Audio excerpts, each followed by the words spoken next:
नमस्कार, आप सभी का बहुत बहुत स्वागत है राजदीप रिकॉर्ड्स पर। मैं हूं राजदीप। वीडियो में आगे बढ़ने से पहले मैं आप सभी से एक रिक्वेस्ट करूंगा। आप लोग वीडियोस को तो देखते हो लेकिन चैनल को सब्सक्राइब नहीं करते हो, तो आप सभी से मेरा विनती है कि आप लोग चैनल को सब्सक्राइब कीजिए, वीडियो को लाइक कीजिए, वीडियो को शेयर कीजिए और कोई कमेंट है तो कमेंट बॉक्स में कीजिए। देखिए, अक्सर ये क्लेम किया जाता है कि कुछ लीडर्स चुटकियों में वार रोक सकते हैं, जैसे कि यूएस प्रेसिडेंट डोनाल्ड ट्रंप का कहना था कि वो कुछ ही घंटों में रशिया यूक्रेन का पीस ले आएंगे। लेकिन क्या वाकई ही दुनिया की सबसे कॉम्प्लेक्स प्रॉब्लम्स का इतना इजी सोल्यूशन होता है? शायद नहीं। इसका लेटेस्ट एग्जांपल मिडिल ईस्ट में देखने को मिल रहा है, जहां एक पीस एग्रीमेंट जो डिकेड्स के कॉन्फ्लिक्ट को खत्म करने की होप दे रहा था, अब खुद खतरे में पड़ चुका है। पिछले करीब 2 साल से चल रही भयानक जंग के बाद दो आशा की किरण जगी थी, वो अब टूटती नजर आ रही है। इजराइल और हमास एक बार फिर एक दूसरे पर हमला कर रहे हैं और बड़ी मुश्किल से हुआ सीजफायर अब ऑलमोस्ट अब कह सकते हैं कि खत्म होने की कगार पर है। सवाल यह है कि पीस की ये कोशिश इतनी जल्दी फेल क्यों हो रही है और अब आगे क्या होगा? आइए समझने की कोशिश करते हैं। देखिए,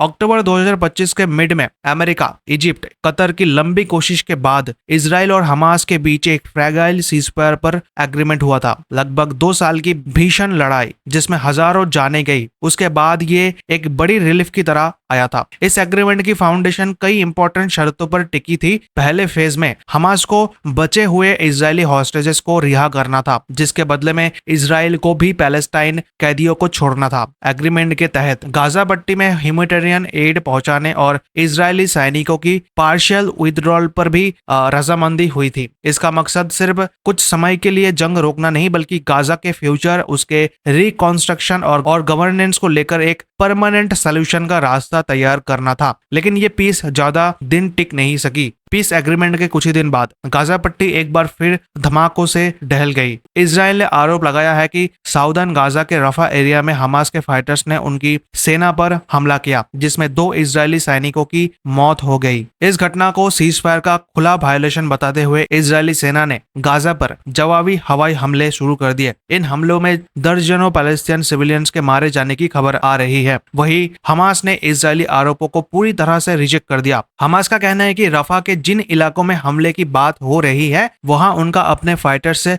महीनों से कोई कांटेक्ट ही नहीं हुआ, क्योंकि वो एरिया पहले से ही इजरायली सेना के कब्जे में है। हमास ने उल्टा इजराइल पर दर्जनों बार सीजफायर तोड़ने का आरोप लगाते हुए कहा है कि इजराइल सिर्फ बॉम्बार्डमेंट फिर से शुरू करने का बहाना ढूंढ रहा है। इस तरह दोनों साइड्स एक दूसरे पर इल्जाम लगा रहे हैं और इन क्लेम्स और काउंटर क्लेम्स के बीच सच क्या है ये पता कर पाना बहुत ही मुश्किल है। ये मामला सिर्फ जमीनी हमलों तक ही लिमिटेड नहीं रहा, इसके पीछे गहरा पॉलिटिकल प्रेशर भी काम कर रहा है। देखिए, इजराइल में प्राइम मिनिस्टर बेंजामिन नेतन्याहू की सरकार पर कट्टरपंथी यानी हार्डलाइनर पार्टीज का भारी प्रेशर है। National security minister Itamar Ben Gvir जैसे नेता लगातार ये मांग कर रहा है कि सीजफायर को खत्म करके हमास के खिलाफ पूरी ताकत से जंग छेड़ दी जाए। उनका मानना है कि हमास को पूरी तरह खत्म किए बिना परमानेंट पीस मुमकिन नहीं है। ये पॉलिटिकल प्रेशर नेतन्याहू को कड़े फैसले लेने पर मजबूर कर रहा है, जिससे पीस की उम्मीद और कमजोर हो रही है। दूसरी ओर हमास के सामने भी अपनी रेलेवेंस बनाए रखने का चैलेंज है। सीजफायर के अगले स्टेजेस में हमास के हथियार डालने और गाजा में एक नई गवर्नमेंट के गठन जैसे मुद्दे शामिल है, जिन पर ऑर्गेनाइजेशन के अंदर ही गहरे मतभेद है। ऐसे में कुछ एक्सपर्ट्स का मानना है कि हमास के भीतर ही कुछ ग्रुप्स पीस प्रोसेस को पटरी से उतारने की कोशिश कर रहे हैं। इन ताजा हमलों के बाद सीजफायर लगभग ऑलमोस्ट अब मान लीजिए खत्म ही हो चुका है। इजराइल ने गाजा में ह्यूमैनिटेरियन एड ले जाने वाले राफा बॉर्डर को अगले आदेश तक के लिए बंद कर दिया है। इंटरनेशनल मीडिएटर्स, खासकर अमेरिका, इजिप्ट और कतर हालात को संभालने की और दोनों पक्षों को वापस बातचीत की टेबल पर लाने की पूरी कोशिश कर रहे हैं, लेकिन माहौल बेहद ही तनावपूर्ण है। अब सवाल यह उठता है कि क्या ये एक बड़े विनाशकारी युद्ध की फिर से शुरुआत है, या फिर